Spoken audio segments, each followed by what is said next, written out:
Blog Talk Radio. Boa noite, meus amigos. Estamos aqui de volta. Vou começar aqui respondendo a um e-mail que eu recebi do Sidney Vida. Diz ele: sou o presidente da Juventude Democrata aqui em Santos, São Paulo. Também faço parte da executiva do partido, secretário-geral. Acompanho o senhor já faz um tempão.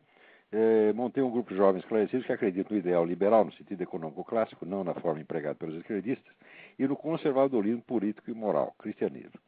Em pouco tempo ficamos espantados com a quantidade de pessoas que nos procuraram porque partilham do mesmo pensamento. Fica a pergunta: o senhor fala em estudar o assunto militância política. Mas quais livros estudar? Queremos, eu e o meu grupo, nos preparar para virarmos a mesa e, por que não, nos tornarmos políticos de verdade. Será que o senhor pode nos ajudar explicando que tipos de estudo temos que fazer? Bom, muito bem, é claro que posso. Quer dizer, se eu dei a sugestão é porque eu mesmo estou em condição de atendê-la. O que não será possível é fazer isso totalmente dentro desse programa. Então, eu vou dar duas sugestões para você, Sidney. A primeira é o seguinte: você acompanhe as gravações que eu vou deixar no site www.faroldademocracia.org www.faroldademocracia.org. De tempos em tempos eu vou deixar algumas dicas lá desse tipo.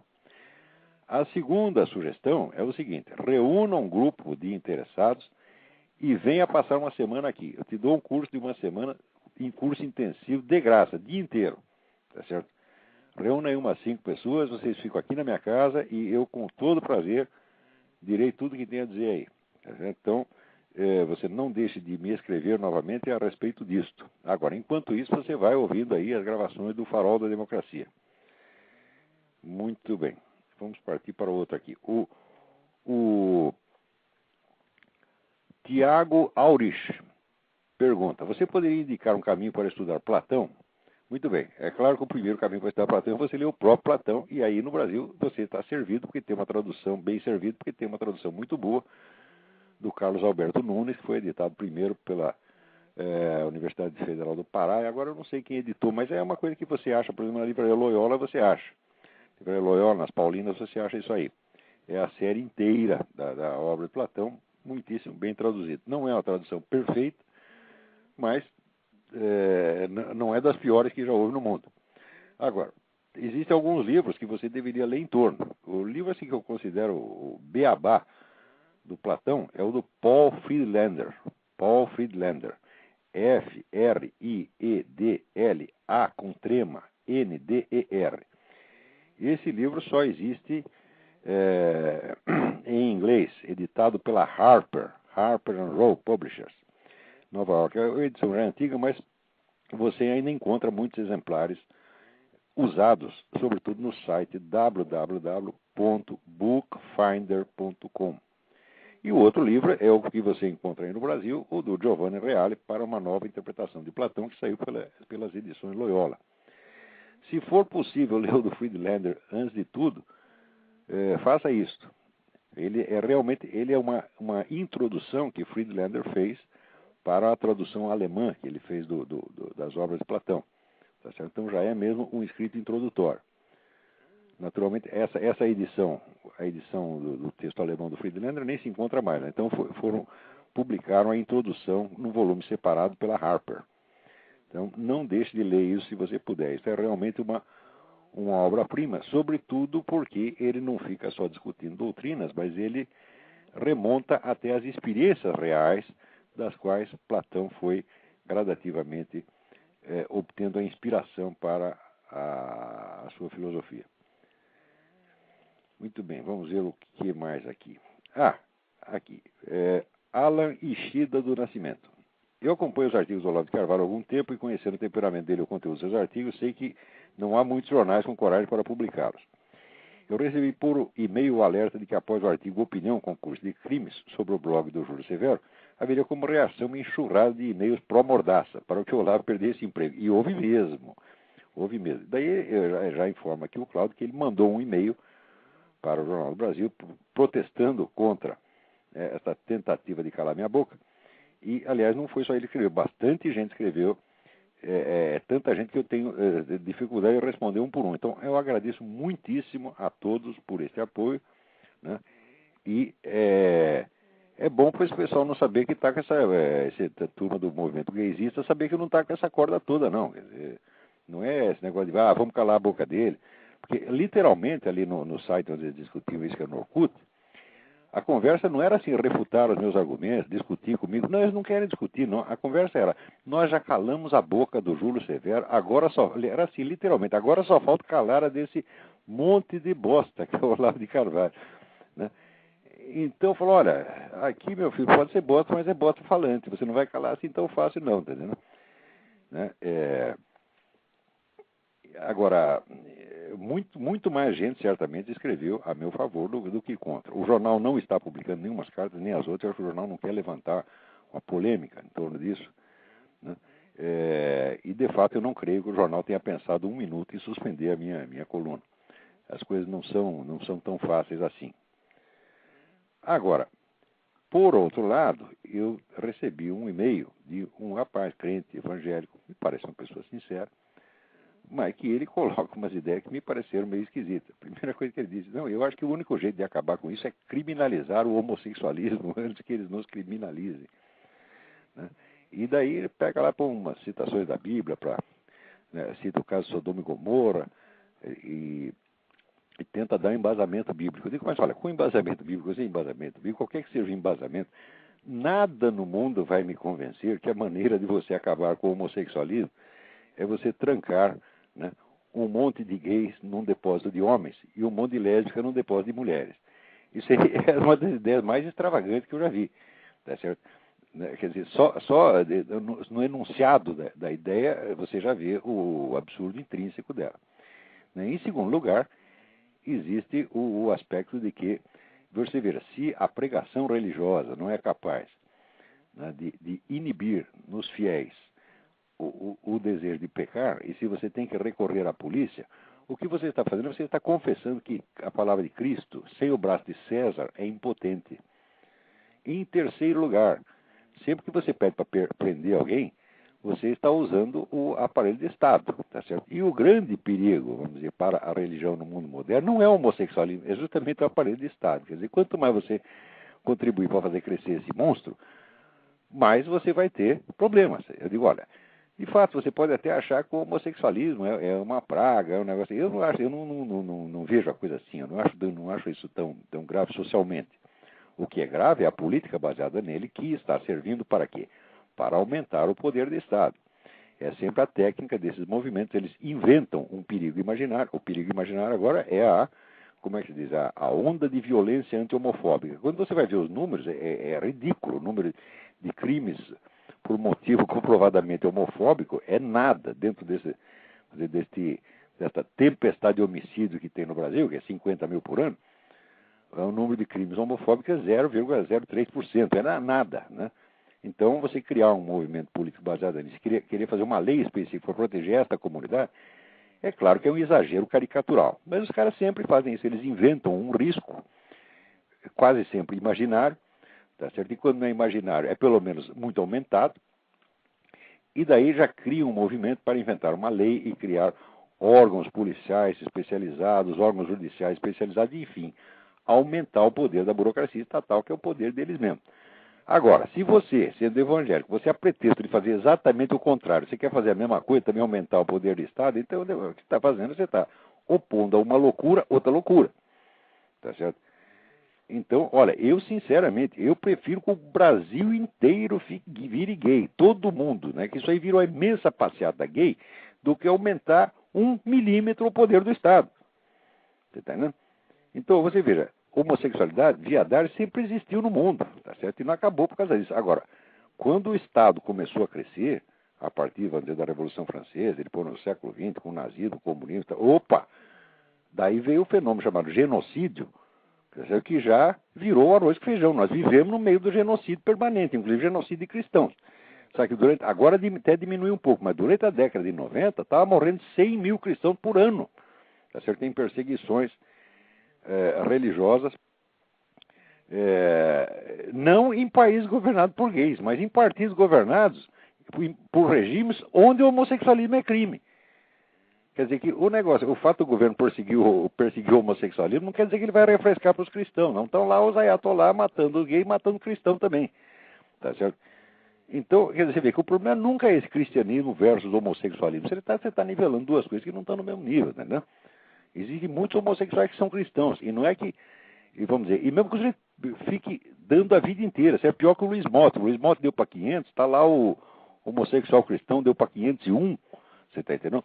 O que importa não é que ele pare de dar, o que importa é que ele confie na promessa do nosso Senhor Jesus Cristo e peça ajuda e peça, como é que se peça diariamente para o Cristo. É só isso que importa. Se ele é viado, se é sadomasoquista ou se é maluco, isso não vem ao caso, você está entendendo? Você está aqui lutando para conquistar as almas das pessoas e não os seus traseiros, está entendendo?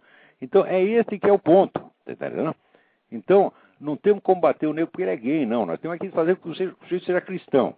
Eles perguntam, mas eu sou gay, sou homossexual. Falo, meu filho, eu não posso fazer nada, eu não sei como é que tira você desse negócio. E, portanto, eu não vou mandar você sair.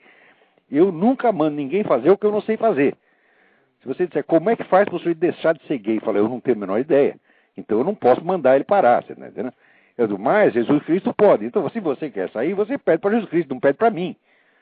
Tá certo? Agora, se você, no fundo, você percebe que você não quer sair, tá certo? Você diz, olha, Deus, eu não posso prometer que eu vou largar isso, porque no fundo eu estou querendo ainda, né? Mas você, se você quiser, inspira uma ideia melhor para mim, me põe no caminho mais correto, me diz o que você quer. Olha, a gente tem a vida inteira para aprender, você está entendendo?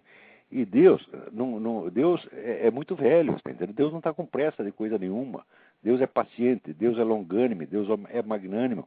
Tá certo? Então você peça a solução para Deus. Agora, não vem pedir para mim. Como é que eu faço? É mais fácil ensinar aqui. Eu quero aprender Platão. Como é que faz? Aí eu sei. Agora eu quero deixar de ser viado. Eu não sei como é que faz, pô. Não tem essa mágica. E o crente que fica condenando os caras também não tem essa mágica. Tá entendendo? O que ele pode fazer é orar, pedir a Jesus Cristo que ajude aquela pessoa. Tá entendendo? Tá certo? Então, isso é tudo. Agora, esse negócio de criminalizar o homossexualismo, olha, vocês não sabem disso, mas eu já morei num país onde o homossexualismo era crime. Na Romênia, o homossexualismo era crime. Tanto que eu só vi 2 viados na Romênia. Os dois únicos viados que tinham em Bucareste estavam na Embaixada do Brasil. O resto não tinha um. Você tá entendendo? E, no entanto, com todo esse moralismo, era uma das sociedades mais corruptas e mais podres que eu já vi. Era um lugar onde você não conseguia nada a não ser na propina. Entendeu? Então você vê que esse negócio de perseguir o homossexualismo não resolve nada. Ademais, por enquanto não existe, vamos dizer, o fenômeno da homofobia, como ele descreve, não existe. Quer dizer, a homofobia é um impulso assassino, de querer matar os caras, de querer perseguir, não existe. Mas se essa tua ideia pega, aí vai existir mesmo. Então o que é? Tá todo mundo louco nesse país, porra? Tá todo mundo querendo botar os outros na cadeia?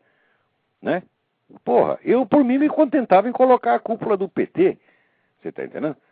E a turma da Farc, tá? Põe esse na cadeia, o resto fica fora. Os viados tudo fora. Vai lá fazer passeata gay, vão brincar. Não cometam crime, tá certo? Não ofendam a nossa fé. Você tá? Respeitem, tá? Então pronto, é só isso. Agora, se quiser a nossa ajuda, até para tu mudar de vida, a gente pode orar por você. É tudo que a gente sabe fazer, tá certo? E é tudo que eu sei fazer. E olha, o rapaz escreveu essa carta, você não sabe mais do que eu, não. Vamos lá.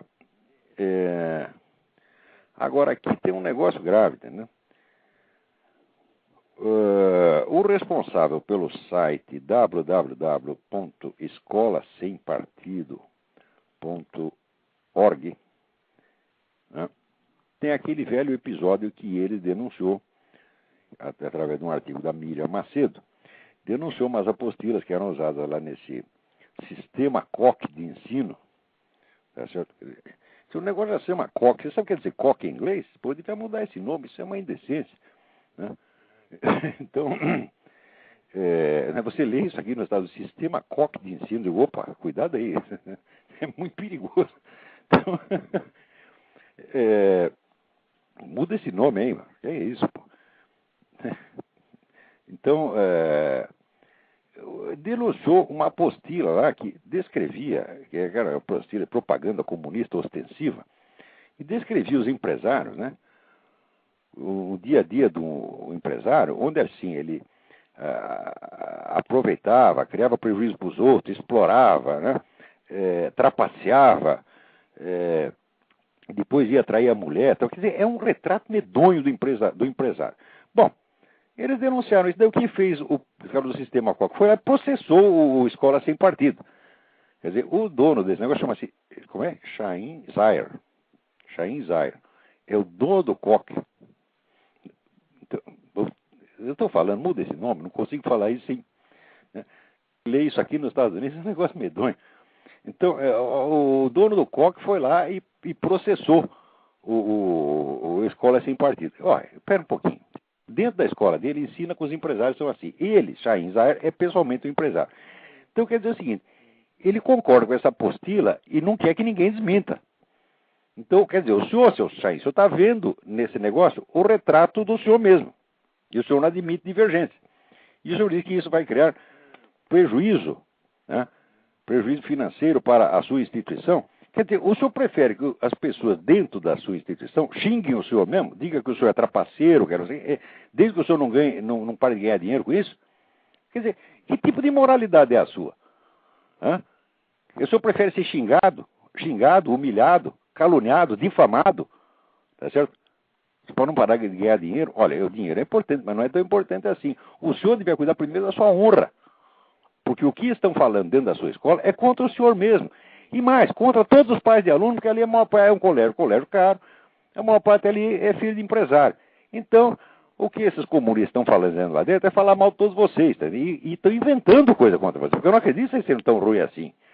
Agora, você, em vez de corrigir, tá certo, este agente infiltrado, este vagabundo que vai lá, que se prevalece da sua confiança para fazer propaganda comunista lá dentro, você vai e processa a Escola Sem Partido? Ora, meu Deus do céu, não tem vergonha? Tem um pouco de honra nessa sua cara? Por que é isto, meu amigo?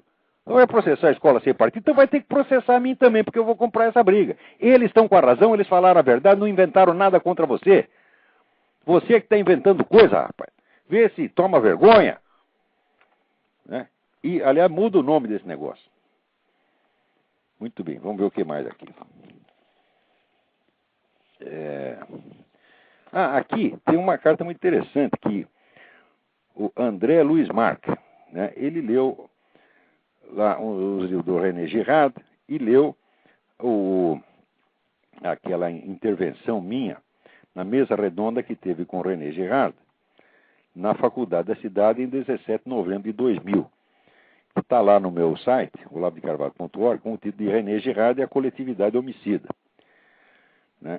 E o André me pergunta, então, qual foi a resposta que o Girard deu à pergunta que você apresentou no texto. Eu vou então ler um pedacinho aqui para vocês saberem qual foi a pergunta. Né? Então a pergunta era a seguinte: vou sugerir a leitura comparativa de 2 livros. Um é do próprio professor Girard, que é O Teatro da Inveja, o qual interpreta toda a obra de Shakespeare à luz da teoria do desejo mimético, da inveja e do bode expiatório. O outro livro que interpreta a obra de Shakespeare no sentido interior e místico é o de Martin Lynx, que se chama The Secret of Shakespeare. São as 2 melhores obras que já se escreveram sobre Shakespeare. As interpretações que ela nos apresenta são radicalmente diferentes e se colocam em planos distintos. Né? Quer dizer, de fato, ali no livro do Shakespeare, no livro do Lynx, as obras de Shakespeare aparecem como uma espécie do manual da ascese espiritual, quer dizer, o caminho da espiritualidade, né? E no livro do Girard aparece, vamos dizer, como um mostruário, vamos dizer, da execução ritualística do bode expiatório, quer dizer, o mundo da inveja, da perseguição, etc, etc. Daí continuava eu. As interpretações são radicalmente diferentes, se colocam em planos distintos, mas pessoalmente não vejo antagonismo entre elas. Vejo uma complementaridade justamente quando, passando do nível interior para o nível exterior, coletivo ou político, saímos do espírito que vivifica para a letra que mata. Isto é, no nível interior, no nível espiritual, vale a interpretação do Lynx. Agora, se você começa a ler a obra de Shakespeare como retrato da sociedade, da coletividade, então você entra de fato no mundo da inveja, do bode expiatório e da execução das vítimas inocentes. Né? Então, daí eu perguntava ao René Girard, gostaria de saber como é que o senhor articula esses 2 planos, se é que essa comparação já lhe ocorreu. Né? Então, o René Girard, pessoalmente, eu não lembro o que ele respondeu na hora ali, né? Mas eu lembro conversando, não lembro que ele respondeu no auditório, mas lembro conversando comigo depois. Ele disse o seguinte, ele disse que ele não tinha lido o livro Martin Links, mas que ele tinha ouvido falar e que ele sabia da existência dessa interpretação e que se era do jeito que eu tinha falado, era exatamente assim. Quer dizer, quando você passa do espírito que vivifica para a letra que mata, você está passando da interioridade humana para aquilo que a Bíblia chama de o mundo. O que é o mundo? O mundo não é o universo no sentido físico, o mundo é a sociedade, é o mundo do falatório, tá certo? É o mundo da disputa de poder, etc, etc. É curioso, o mesmo simbolismo você vê ali, por exemplo, encontrei o mesmo simbolismo no William Blake. Quer dizer, quando você sai do mundo da espiritualidade, do mundo da interioridade, e vai para o mundo exterior, então, vamos dizer, a luta espiritual se transforma, tá certo? Numa luta de monstros. Né? Então, ele ali no comentário a Job, ele diz, olha, os monstros Leviatã e Behemoth é um monstro infiel, Leviatã é um monstro infiel, e Behemoth é um monstro fiel, mas os dois são monstros, então, cuidado, tá certo? Ora, a ilustração disso é esse negócio que a gente estava vendo agora mesmo, quer dizer, os gays querendo botar os cristãos na cadeia, né? E, felizmente, só um cristão apareceu com essa ideia de botar os gays na cadeia, mas essa ideia até existe, quer dizer, não, ela é esdrúxula para a maioria dos cristãos, mas basta ter essa ideia numa cabeça que você vê que o negócio já existe como possibilidade. Então, e existem sociedades que de fato fazem isso. Botam os gays na cadeia e até matam. Só que agora a coisa mais engraçada que eu acho é o seguinte, né? No Irã, na Arábia Saudita, etc., os caras pegam os gays e às vezes condenam à morte, né? Outro dia mesmo apareceu ali, mais uma leva condenada à morte, uns por adultério, outros por gaysice. Não se viu um protesto do movimento gay no mundo inteiro. Alguém reclamou? Não, não reclama. Eles reclamam se você faz uma piadinha. Agora, se no mundo islâmico mata, eles não ligam. Por quê? Porque o movimento gay faz parte da esquerda. Então a história de que ele quer proteger o homossexual é mentira. Ele só quer aumentar o poder dos movimentos da esquerda. Como o movimento da esquerda está aliado no momento aos radicais islâmicos, então o radical islâmico pode matar quanto gay queira que ninguém vai falar nada. Exatamente como acontece também na Cuba de Fidel Castro. Quer dizer, que é o país da América Latina que mais persegue gay, o homossexualismo lá é realmente caso de polícia, as pessoas vão para a cadeia, tá certo? Eu já li entrevistas absolutamente desesperadas de gay cubano e travesti de rua, dizendo que é uma situação desesperadora. Aliás, quando o nego pega AIDS, ele é trancafiado vamos dizer, no isolamento e nunca mais pode sair. E, no entanto, quando fizeram um documentário sobre isso e foram passar no Festival de Filme Gay em Nova York, o que o movimento gay fez? Não deixou passar. Você está entendendo? Então, essa história que é proteger gay é uma conversa. Vocês são os hipócritas, mentirosos, vagabundos, filhos da puta, isso que vocês são. Tá certo? Quando é o comunista que está matando o gay, vocês acham bonito. Tá certo? Ora, porra, vai querer me enganar a mim? Né? Então, bom, vamos lá. Agora, eu estou vendo aqui um artigo que saiu aqui na Folha de São Paulo, tinha que ser na Folha, né? Falando mal desse movimento Cansei, os neocansados. Né? Eu já digo a vocês o que eu acho desse movimento, mas veja, a objeção que o autor, Vinícius Estopa, Brigueiro, gostei do nome, seu Estopa, diz assim: empresários e mauricinhos paulistas acostumados a restaurantes na rua Amauri, Vila Nova Conceição, com suas adegas climatizadas, contas surreais de garçons de serviço, finalmente se dizem cansados da impunidade, do descaso e das balas perdidas. Eu, ora, porra, mas não é empresário e mauricinho que vive aí puxando o saco do PT, porra? Se não fosse empresário e mauricinho, o PT não seria nada. Agora, você fica querendo transmitir, vamos dizer, esta imagem estereotipada de classe, de que os inimigos do PT são a classe alta paulista. Então a classe alta paulista toda votou no PT, pô. Você não conhece Marta Suplicy? Ô, caralho. Quer dizer, quanto precisa ter paciência com essa gente? Quer dizer, vocês são mentirosos até a medula, vocês só vivem de estereótipo. É o mundo da imagem. Tudo que você quer é o seguinte: ter uma imagem bonita para você e pregar uma imagem feia no outro. Se é verdadeiro ou não, não lhe interessa. Né?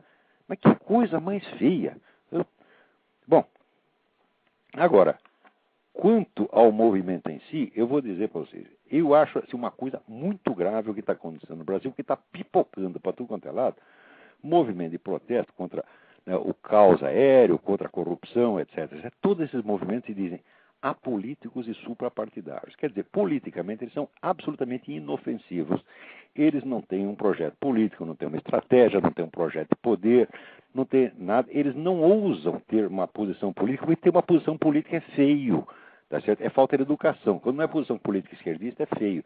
Então eles são todos apolíticos. Então, se não há um projeto político por trás dessas manifestações, essa manifestação não serve para absolutamente nada. Tá certo? Aliás, elas servem só para mostrar a subserviência, porque é aquele negócio, as pessoas vão lá não para protestar contra quem está no governo, mas para pedir providências às autoridades, que são os próprios caras contra quem elas estão protestando. Então, literalmente, estão pedindo socorro ao bandido, em primeiro lugar. Em segundo, como não estão ligados a um projeto de poder, elas não oferecem perigo nenhum para o esquema petista, mas elas oferecem um perigo medonho para elas mesmas e para todos nós. Por quê? Você não está concorrendo politicamente com as forças de esquerda que nos dominam, mas você está lá protestando e reclamando, tá certo? E tem até bastante gente, você cria assim, um certo movimento de massa, o movimento de massa não tem meta política alguma, então para que ele serve? Ele serve para o esquema petista apontar isso ao restante da população como um exemplo de golpe em preparação. Começa a gritar muito contra o PT sem um projeto político, tá certo? Então o que ele faz? Imediatamente essa sua gritaria é inserida no projeto político do próprio esquema petista, seus burros. Porra, então vocês estão servindo lá de isca para o governo dizer, olha um golpe em preparação. Ainda vai esse homem do STM, que é um senhor de idade, eu não vou falar mal dele, general Olímpio, não sei das quantas, né? E ele diz assim, se alguém se perpetuar no poder, as Forças Armadas estarão vigilantes e farão alguma coisa. O que o governo no dia seguinte faz? Ameaça de golpe. Está aqui uma besta desse Celso Lungaretti, né, escrevendo aqui, dizendo que é ameaça de golpe. Por todo lugar vejo pipocar ameaças de golpe. Eu digo, peraí, o sujeito diz que se alguém se perpetuar no poder, quer dizer que se alguém der um golpe, haverá um contragolpe. Aliás, um contragolpe que é obrigatório. As Forças Armadas têm obrigação de intervir. Se alguém violando a Constituição se perpetua no poder, e a Força Armada tirar de lá, não é golpe nenhum, essa é a obrigação constitucional dela. E, ademais, o general falou em tese, né? Está na cara que ele não falou baseado em nenhum projeto político efetivo que ele tenha. Então, essas manifestações anárquicas, descoordenadas, sem estratégia, sem um esquema de poder por trás, sem um plano de poder, elas servem só para dar pretexto ao PT para dizer essa loucura de que tem um golpe em preparação. O único golpe que tem é o golpe do PT, vocês não estão vendo, vocês são cegos, porra. Tá certo? Quer dizer, dá até a impressão que o PT pagou esses caras. Olha, vai lá e faz uma manifestação de rua contra mim, tá certo? Para eu ter um pretexto de aí fechar o Congresso e intervir em tudo quanto é lado. Ora, o que aconteceu? Por exemplo, o pessoal acha ruim esse negócio vamos dizer, tá chocado com esse negócio do acidente da TAM. Está na cara que esse acidente, como outro que tem acontecido, como todo esse descalabro, como toda essa violência brasileira, esses 50 mil homicídios por ano, tudo isso é subproduto, tá certo? Da invasão que o PT está fazendo no Estado e nas empresas privadas. O PT está criando um poder superior ao Estado. E para ele fortalecer esse poder, ele faz qualquer coisa e qualquer negócio. Ele desmantela tudo. Ele desmantela toda a ordem social para quê? Para refazê-la, tomando ele próprio como seu centro e topo. Tá certo? Então, é o partido superior ao Estado. Se um partido, né, se torna superior ao Estado, claro que está instalada a anarquia, é claro que nada mais vai funcionar. Não vai funcionar nem o Estado, nem a polícia, nem os bancos, nem a administração, nem merda nenhuma. Tá certo? Por quê? Isso é o que... Leiam em Karl Mannheim. Karl Mannheim tem um livro que chama Diagnóstico do Nosso Tempo, tem um capítulo que chama Estratégia do Grupo Nazista. Leiam lá que você vai ver que é a mesma estratégia. Que o nazista ou comunista vai dar na mesma, tá entendendo? Então, um dos elementos é assim, a desorganização sistemática da sociedade. Tá certo? Então você começa a fazer desorganização primeiro na esfera cultural, quer dizer, você lança a confusão em todos os valores e princípios morais. Quer dizer, você começa a levantar tanta objeção e tanta pergunta idiota que as pessoas não sabem mais o que é certo e o que é errado. Você, a pretexto de pensamento crítico, né? Você levanta dúvidas irrespondíveis, né? Ah, como é que você prova que, sei lá, matar a mãe é feio? Dá uma prova, né? Então daí o sujeito, não sei provar. Vai ver que matar a mãe é bonito, você tem até razão, né? Então, lança a confusão nas almas, você tá entendendo? Nos cérebros, tá entendendo? Depois a confusão vai para a sociedade. Você já começa a não conseguir mais distinguir o que é o bandido, o que é o homem honesto. Você começa a apresentar o bandido como vítima da sociedade e às vezes até a vítima do bandido acaba achando que o bandido é vítima da sociedade. Você não lembra o que aconteceu com o pai daquela moça que foi assassinado pelo Champinha? No começo ele estava revoltado, queria punição, etc, etc. Daí tanto encheram de besteira a orelha do homem que ele mesmo aderiu à história de que o Champinha é vítima da sociedade. Né? Quer dizer, você estonteia as pessoas. Depois você introduz essa confusão no mundo das leis. Como é que você faz? Você cria leis contraditórias. Como, por exemplo, agora está essa campanha pela lei anti-homofóbica. Ora, leiam o texto da lei anti-homofóbica e depois leiam os parágrafos do Código Penal, que são ultraje a culto e atentado ao pudor. Tá certo? E os de calúnia, difamação. Ver se não é contraditório. Porque se você coloca duas leis contraditórias, você bagunçou o sistema penal inteiro, porque o sistema penal é uma hierarquia. Aliás, todo o sistema legal jurídico do país é uma hierarquia. Isso aí já está no Hans Kelsen, que é a ideia da pirâmide. Lá no topo da pirâmide você tem o princípio fundamental. E todas as leis que vêm embaixo têm que obedecer ao princípio fundamental. Se você começa a colocar leis casuísticas para defender este grupo, aquele grupo, conforme a força de pressão que o grupo tem, o que acontece? Você está abolindo a racionalidade das leis e colocando em lugar das leis, tá certo? A hierarquia dos grupos de pressão. Quando chega aí, a sociedade já está toda bagunçada e não é de estranhar que caia avião para tudo quanto é lado, que tenha apagão, tá certo? Que tenha 50 mil homicídios por ano. Ora, a negócio de apagão, você quer saber a origem do apagão? Eu digo, olha, 20 ou 30 anos atrás, não lembro exatamente, mas algo assim, de 20, 25, eu conheci o pessoal comunista que trabalhava na Eletropaulo, tá certo? E eles diziam o seguinte, olha, esse pessoal que está aí, eles não imaginam a nossa força, eles não sabem o que nós vamos fazer daqui a pouco. Espera uns anos que você vai ver, nós vamos aprontar o apagão, o grande apagão nacional. Foram eles que inventaram esse termo apagão. Mais tarde acontece o fenômeno, até com esse nome, e ninguém sabe de onde veio. E tem gente que ainda tem a cara de pau de achar que é tudo uma coincidência. Tudo isso é planejado, meu Deus do céu. Apagão aéreo, queda de avião, 50 mil homicídios por ano. Estude um pouco de história. Vejam como se faz uma revolução comunista e vocês vão ver o que está acontecendo no Brasil. Larguem de ser burros. Agora, acontece o seguinte, o brasileiro não lê livro. O brasileiro vai pela impressão. Ele vai no eu acho o quê? Você está entendendo? Sujeito, graças a Deus eu não tenho encontrado muito brasileiro. Porque senão eu já estaria na cadeia. Porque cada um chegasse assim, eu acho o quê? Eu já ia sair de porrada na cara do desgraçado. Porque eu já estou velho, não tenho mais paciência com gente burra e que quer continuar sendo burro. Né? E o burro que está lá apanhando, só se estrepa, os outros sobem em cima dele, tomam tudo que ele tem, humilham, e ele ainda continua teimando, né? Ele tem orgulho da opinião. Né? Eu digo, porra, o que é isso, meu Deus do céu? Né? Eu digo, tu é gay? Não. Então por que tu está orgulhoso de ficar de 4? Porque orgulho gay é isso aí, o sujeito dá e está orgulhoso. Fala, bom, mas é a cabeça dele, é a opinião dele, não podemos fazer nada disso. Mas você está sendo ferrado, tá certo? E continua com um negócio de orgulho? Digo, tu já está no chão, rapaz, já pisaram em cima de você, cuspiram, cagaram em cima de você, e você ainda está lá querendo bancar orgulhoso? Que estupidez é essa? Seja um pouco humilde, aprende com quem estudou, tá certo? Lê os livros que eu estou te falando, tá certo? Ora, meu Deus, esse negócio de comunismo, eu estudo esta coisa, vai fazer 40 anos. Tudo isso está acontecendo no Brasil, é um filme que eu já vi, eu já sei quem mora no fim. Tá certo? Porque todas as revoluções comunistas são feitas assim. Agora, hoje tem umas diferenças específicas. Quer dizer que a economia do mundo mudou muito, a estratégia do movimento comunista também mudou muito. Né? Então, hoje, mais do que nunca, vigora o princípio inicial de Karl Marx de que você não pode fazer a socialização dos meios de produção do dia para a noite. Tem que ser um processo lento, gradual e de muitas gerações, no qual vai haver uma transferência de poder, tá certo? Gradativo e quase insensível. Ora, como é que se faz essa transferência de poder? Por exemplo, você já ouviu falar de fundos de pensão? Fundo de pensão é um instrumento político poderoso, mediante o qual a militância, sobretudo a elite militante, tá certo? Vai tomando as empresas desde dentro.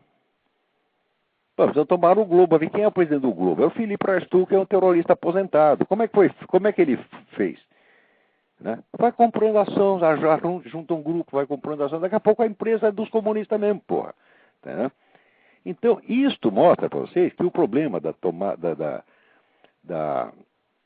socialização dos meios de produção não é a essência do movimento socialista, a essência é a transferência de poder político, tá certo?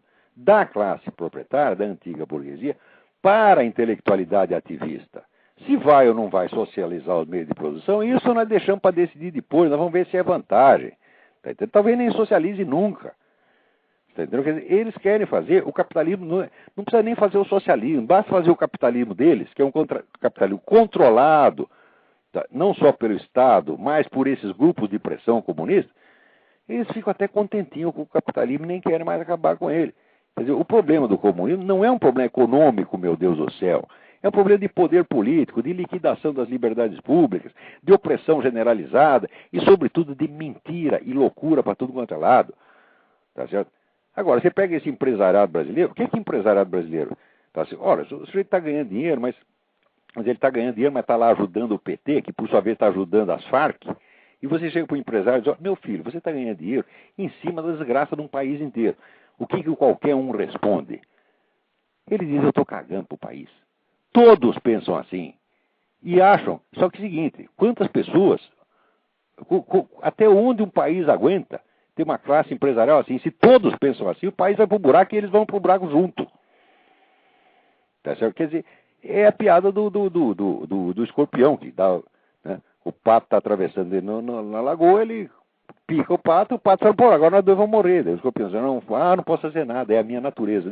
A natureza do empresariado brasileiro é essa predatória. Destruir o país e se destruir junto. Você está entendendo? Assim não dá, porra. Então, o que nós estamos vendo no governo petista não é uma desgraça que aconteceu ao país. Não, de certo modo, é um prolongamento natural de uma cultura maligna. Uma cultura das pessoas que só pensam em se destruir umas às outras. Agora, desde que o mundo é mundo, nós sabemos que as comunidades existem na base do amor ao próximo.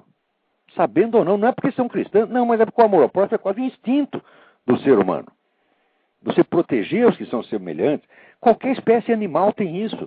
Um bando de gorila tem. Agora, brasileiro não tem. E, sobretudo, a classe rica brasileira não tem esse que está falando que os mauricinhos, etc. Né? Os mauricinhos agora estão reclamando, tá certo? Não sei por quê, porque eles também achavam lindo o PT, passava a mão na cabeça da Marta Suplicy, tá certo? Então, agora deve ter doído para eles. Então, é assim. É um bando de egoísmos em competição, egoísmo, maldade, mesquinharia. Como é que é possível? E o pessoal de Força Armada também quer saber, olha, eu já não confio mais em Força Armada, porque Força Armada só pensa uma coisa, salário e aposentadoria. Porque a calamidade que já se instalou no Brasil já justificava uma intervenção de Força Armada desde 10 anos atrás, meu Deus do céu. E depois, essa cambada, assim, ficaram brabinhos, por quê? Porque o FHC diminuiu o dinheiro deles. O que eles fizeram? Tudo votaram no PT. Eu estava lá no Clube da Aeronáutica no dia que o Lula foi lá falar e tinha 700 oficiais das Forças Armadas se babando de admiração por Lula, agora ficam reclamando? Você não tem vergonha nessas suas caras?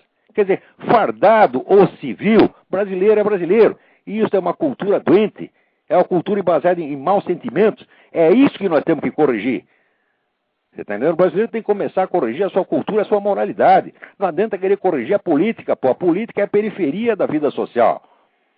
O coração da vida social é a religião, a moral, a cultura, os símbolos, a imaginação, os sentimentos que as pessoas têm. É aí que tem que começar a agir. É aí que tem que consertar o Brasil. O Brasil está doente aí, não é em Brasília que ele está doente, não. Quer dizer, a política do PT me parece, na verdade, uma expressão muito legítima da cultura nacional. Peraí, tem alguém na linha. Vamos lá. Olá, alô? Quem é? Boa noite, Olavo. Tudo bem? Meu nome é Fernando. É o Fernando. Fernando, tudo bem? Isso, beleza. Eu sou o moderador da comunidade Fora Lula, do Orkut, e eu queria aproveitar a sua audiência aí para dizer que a internet é o único espaço democrático que a gente tem. Por enquanto, Enquanto eles não mexem lá, Porque é o único espaço que a gente pode dizer o que pensa e é graças à internet que a gente está organizando, inclusive. Sem sombra de dúvida. Agora é o seguinte, eu sou inteiramente a favor do fora Lula. Agora não é fora Lula. Fora Lula, fora o PT inteiro, fora a esquerda revolucionária inteira. Não adianta tirar Lula, tem que tirar um negócio chamado Foro de São Paulo. Sim, a nossa comunidade prega exatamente isso, que é fora a esquerda em geral, né? É isso mesmo. Não é esquerda geral. Se existir esquerda democrática, se provar que é esquerda democrática, porque existe até isso. Você está entendendo? Mas esquerda democrática é aquela que não aceita o Foro de São Paulo. Tem alguém na esquerda que é contra o Foro de São Paulo? Não tem. Então são todos revolucionários. Sim. Eu queria perguntar para você se você conhece algumas outras manifestações aí que nós temos aí, por exemplo, o programa Visão Livre, que é apresentado pelo Itamar, tem no YouTube. Não sei se você conhece.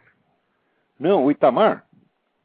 É, Itamar. E ele apresenta um programa chamado Visão Livre. Olha, o Itamar é o seguinte, o Itamar é um homem honesto, ele nunca roubou sequer uma lata de sardinhas, uma caixa de fósforo, tá entendendo? Mas eu acho que o Itamar sempre foi feito de trouxa pela esquerda e vai ser feito de trouxa mais uma vez.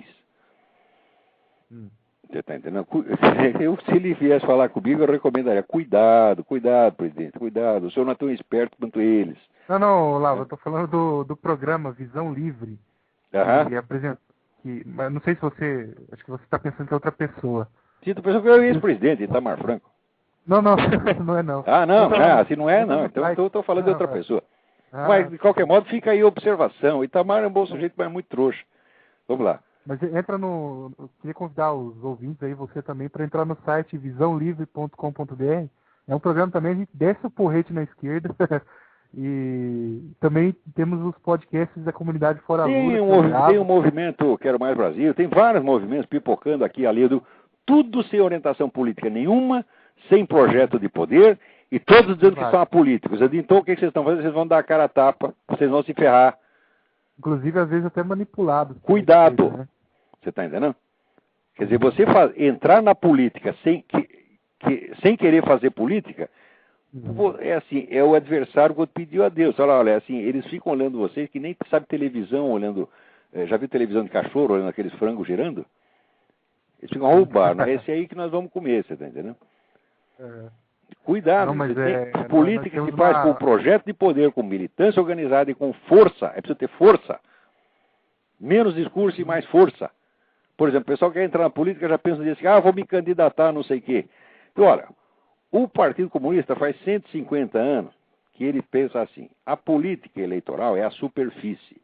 Então, o Partido Comunista sempre tem uma parte clandestina e uma parte visível.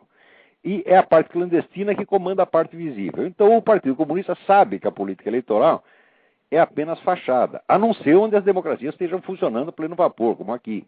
Tá certo? Mas numa situação como a brasileira e na América Latina, a política eleitoral não tem importância nenhuma. Quer dizer, mais vale você ter uma militância organizada e firme e você ter 15% do eleitorado, como o PT ficou durante 30 anos, tá certo? Você consolida o seu poder de militância, aí sim. A esquerda ela tem muito mais poder do que ela mostra. A esquerda é capaz de botar 5 milhões de pessoas na rua, não é para gritar, é para quebrar tudo. Tá entendendo? Agora, quem vai se opor a isso aí? Força Armada vai se opor a isso aí? Nunca na vida uma tropa armada pôde com massa. Pode até um certo ponto. Se a massa passa de 1 milhão de pessoas, acabou. Como aconteceu na Argentina. Os militares começaram lá a arrotar grandeza, porque nós vamos acontecer. A massa cercou os quartéis, ela tirou os caras de lá a tapa. Quer dizer, agora, esse milico brasileiro não entende a merda nenhuma de processo revolucionário. Porque a disciplina de guerra revolucionária já saiu das academias militares há 20 anos. E eles não estudam, não leem, então não sabem o que está se passando. Parece que os militares brasileiros estão mais preocupados com abre aspas, a invasão americana do que com a Venezuela, do que com a própria esquerda que está dentro do país, né? Pois é, agora a minha pergunta é, cadê os americanos? Daí eles falam, na Amazônia está cheio, quando você vai ver tudo funcionar da ONU. E os caras dizendo, mas é que, puta, você conversa com um general, com um coronel, o cara confunde, ele acha que tudo que é estrangeiro é gringo. Né? Tá lá o nego suíço, escrito ONU na testa, e o cara pensa, isso aí é gringo, é o governo americano, é tudo louco, porra. Eu já não tenho quanto mais velho eu fico, menos paciência eu tenho com gente burra. Você está entendendo que qualquer pessoa que se recuse a estudar a realidade não tem o direito de reclamar quando a realidade se volta em cima dele. Né? Não dá para ter paciência com isso. Você sabe aquela piada do sujeito que investir, todo dia rezava pedindo para o anjo da guarda dele fazer ele ganhar na loteria? E rezava. Um dia aparece o anjo e fala, pô, tá bom, eu te dou, você vai ganhar a loteria, mas pelo amor de Deus, pelo menos uma vez você compra um bilhete. Entendeu? Quer dizer, se você não faz nada para que as coisas aconteçam como você quer, você não pode reclamar que elas aconteçam ao contrário. Agora, a primeira coisa para você conseguir fazer as coisas sucederem do jeito que você quer é você estudar a realidade. Agora, você fala para o brasileiro, olha, aqui você tem que ler tais livros, assim, o sujeito já acha ruim. Ele pensa em ler o livro, ele já passa mal. E ele tem complexo de inferioridade. Fala, você quer me humilhar, porque você lê o livro e eu não leio. Você, né, você é intelectual, quer me humilhar. Pronto! Começa com esse complexo lulista, né? De que eles acham que cultura é luxo, cultura é coisa de Mauricinho. Eles todos são Mauricinho, né? Mas daí aparecia eu que sou um pé rapado, que li mais livro que eles acham que o Mauricinho sou eu. Então inverteu tudo. Até no Brasil tinha gente que me confundia com Olavo Monteiro de Carvalho. Ele leu mais de 3 livros, só pode ser banqueiro. Eu digo, não, o banqueiro não lê, porra. No Brasil, a classe alta é tremendamente inculta, tanto quanto o Lula. Você pega aqueles deputados, estão lá, filho de banqueiro, filho de fazendeiro, tudo analfabeto, tudo burro metido, compraram diploma. Ou então tiraram diploma da USP, que é pior ainda. Agora chega o Lula e fala, não, nós não podemos falar inglês, falar inglês é feio, eu tenho que falar português. Então por que não fala português, desgraçado? O que estou falando é lulês. Então o problema do Brasil é esse desprezo pelo conhecimento. Mas o conhecimento é a nossa via de acesso à realidade objetiva. Conhecimento não é para você ficar ostentando, para você mostrar que bacana. Não, você precisa estudar, tá certo? Para você salvar a sua vida, porra. As pessoas não entendem isso. Eu li sobre essa do inglês aí, eu não acreditei. Eu falei, não, me passa a fonte, isso aí não é possível que o cara fale uma coisa dessa. Quer dizer, o homem acha que o que ele fala é português, porra. E quem é que vai tirar isso da cabeça dele? Então, é o seguinte, esse movimento, eu apoio todos eles. Eu acho que está tudo certo, só que só faltando a cabeça. A cabeça é o seguinte, objetivo político, ideologia anticomunista, combate ao Foro de São Paulo, não ao Lula. O Lula chegou aí agora, o Foro de São Paulo está aí há 17 anos e ninguém fez nada, porra. São 180 organizações roubando, matando brasileiro. Tá certo? E aí essa putada toda, esse seu Otávio Frias, seu João Roberto Marinho, todo mundo escondendo isso. Né? O pessoal da Veja, todos eles ajudaram a esconder. Se o Arnaldo Jabor, vai ver, procura as colunas do Arnaldo Jabor. O Arnaldo Jabor, quando dá um peido anti-Lula, todo mundo acha que é um herói nacional. Procura a expressão Foro de São Paulo nos artigos do seu Arnaldo Jabor, vai ver que ele nunca falou disso, que é um covardão. Tá certo? Ora, porra. Olavo, você é o seguinte, por exemplo, concordo com você que esse pessoal aí que tá com a cabeça já, o cara já podre, tanto comunismo, não compensa nem respeitar uma pessoa dessa, nem tentar convencer ela do contrário. Mas será que o foco nosso não seria importante, por exemplo, tentar esclarecer na cabeça das pessoas que ainda não foram contaminadas por tudo isso, o mal... Olha, presta atenção, qualquer coisa de ruim que o governo Lula faça não será tão ruim quanto a aliança que ele tem com as Farc. A aliança que foi celebrada no Foro de São Paulo, poucos meses antes do Lula ser eleito presidente, onde a Assembleia, presidida pelo Lula, hipotecava total apoio às Farc e condenava como terrorismo de Estado tudo que o governo da Colômbia fez, qualquer combate que o governo da Colômbia movesse contra ela. Isso foi o maior crime. Outra coisa, as reuniões secretas que o Lula teve com essa gente do Foro de São Paulo, são crime. Esses crimes são os crimes maiores. Agora, roubou um dinheirinho aqui, fez um mensalão, o pessoal reclama contra isso. E do que é cair um avião com 200 brasileiros se morrem 50 mil brasileiros por ano, graças ao narcotráfico, e enquanto isso está lá o governo passando a mão na cabeça das Farc e ninguém fala nada. O pessoal reclama do avião, sabe por que os brasileiros reclamam do avião e não reclamam do Foro de São Paulo? Porque é um povo de covardes. Então eles preferem falar do probleminha, porque o problemão é grande demais, eles têm medo. Exatamente. É horrível isso, horrível. Não fala sobre isso, né? Isso é o problema. Todo mundo, ninguém quer falar. Não vamos falar sobre isso. Porra. Então você merece o PT, você merece pior que o PT, você merece o Fidel Castro, porra. Agora, coitado desses cubanos que foram fugir logo pro Brasil. O Brasil é capaz de devolver eles, porra. Tinha que fugir pra cá. Eles pensam que Miami é aí, porra. Né? Isso aí é que nem meus antepassados que disseram para ele que eles estavam indo para a América. Era América, só que era América Brasil, né? Coitados dos portuguesinhos. Não melhorou muito. Escuta, tem mais gente na fila aí para falar. Tudo bem, obrigado, Ronaldo. Então, de qualquer maneira, parabéns, vão em frente com esses movimentos, mas pelo amor de Deus, raciocinem politicamente. Não, a gente tá no caminho certo. Tá bom. Não. Agora já saiu o sujeito da linha ou o seguinte que tá. Agora tem uma carta aqui do Fábio, né? Ele cita o parágrafo que saiu do meu artigo. O parágrafo diz o seguinte: a estratégia no caso do marxismo seria impotente para obter resultados tão animadores se não fosse secundado por uma técnica que não é sutil e maravilhosa, que é de camuflar as ações e os efeitos da própria militância marxista sob a aparência de forças sociais impessoais que, hipostasiadas, posam então de agentes da história no lugar dos agentes de carne e osso a serviço dos movimentos revolucionários. Então essa é, por exemplo, o pessoal das Farc vai lá, dá um monte de arma para o pessoal do PCC, né, um monte de arma para os bandidos, ensina eles a fazer guerrilha urbana, tá certo? Oferece cocaína para eles a preço de banana, etc. E daí, é claro, aumenta o banditismo, eles começam a matar gente tudo quanto é lado, daí o próprio cara da Farc paga o sociólogo para dizer isso é causado pelo capitalismo monopolista, etc, etc. Ora, porra, isso tem uma farsa monstruosa. A ciência social inteira, a ciência social é empulhação, ela inteirinha, né?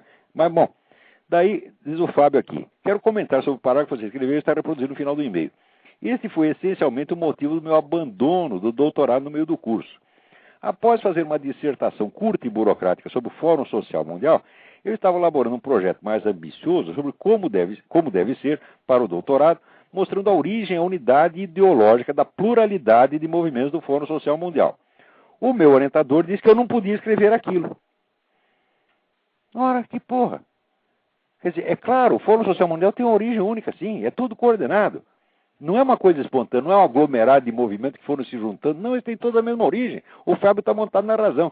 Só que, nas ciências sociais, é proibido você mostrar a ação humana de um grupo estratégico. Você tem que fazer de conta que tudo apareceu da espontaneidade social, dos conflitos de classe, etc, etc.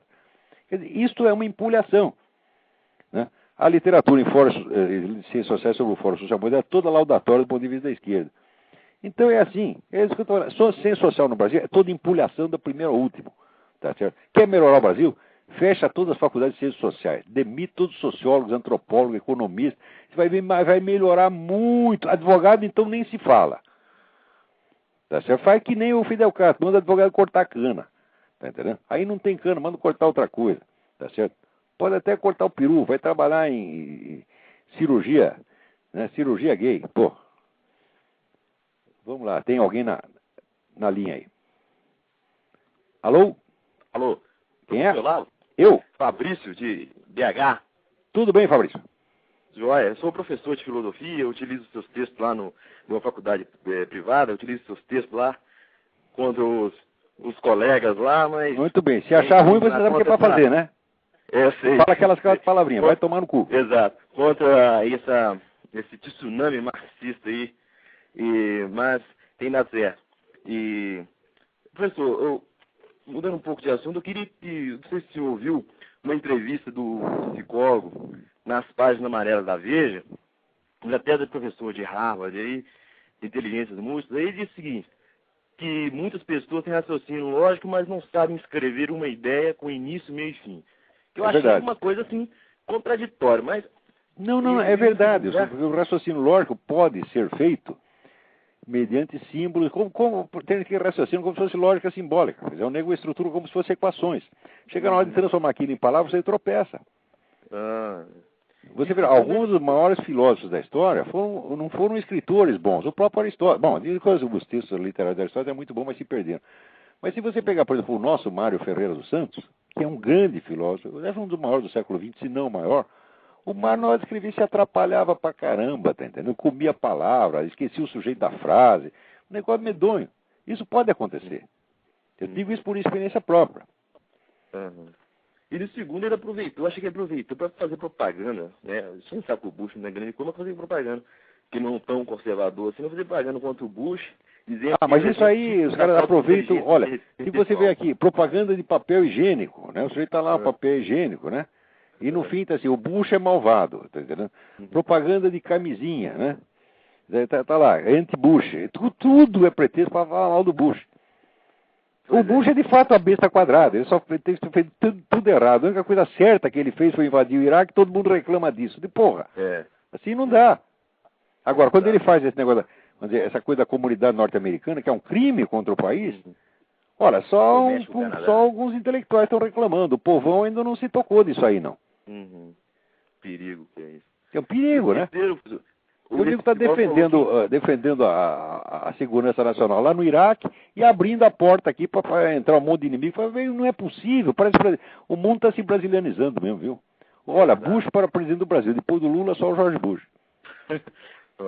E o terceiro, professor, o psicólogo falou que a inteligência não tem nada a ver com a moral, que eu fiquei um pouco chocado, e citou como exemplo o caso de Goebbels, que segundo ele dominava a língua alemã como Goethe.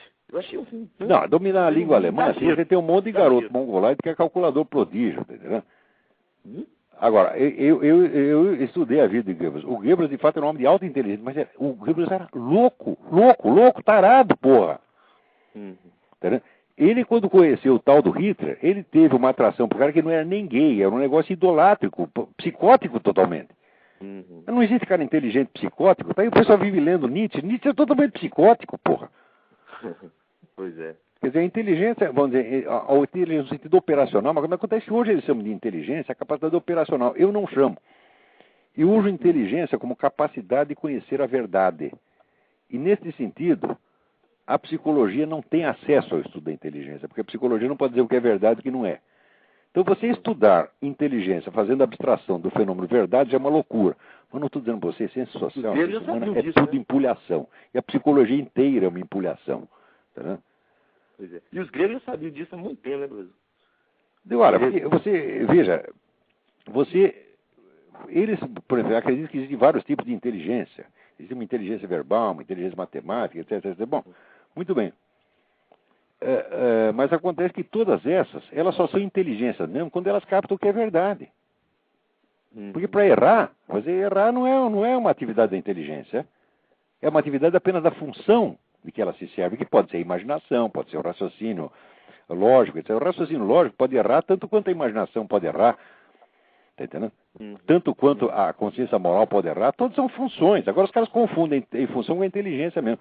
Procura um texto meu que está na minha página, que chama Inteligência, Verdade e Certeza. Eu estou explicando exatamente isso. Os caras falam, eles não têm mais ideia do que é inteligência, meu Deus do céu.